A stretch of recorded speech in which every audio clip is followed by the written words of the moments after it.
I got stranded in Paris with my ex while my fiancé waited at home. The rain fell like silver needles over Paris, glistening against the cobblestone streets as I stood alone outside the train station, one suitcase, no ticket, and no idea how I'd gotten here again.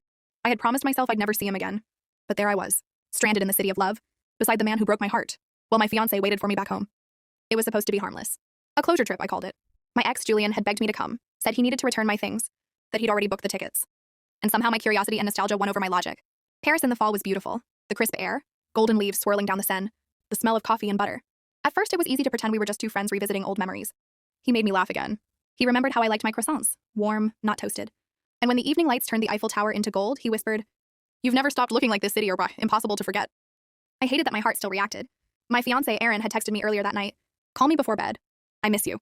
But the Wi-Fi was spotty, the night too beautiful, and the guilt too loud to face. Then everything went wrong. The airline went on strike, all flights out canceled. The trains were delayed for days. And Julian's hotel booking? Accidentally for one room. I was stranded, in Paris, with the man who used to be everything. By the third day, tension filled every quiet moment.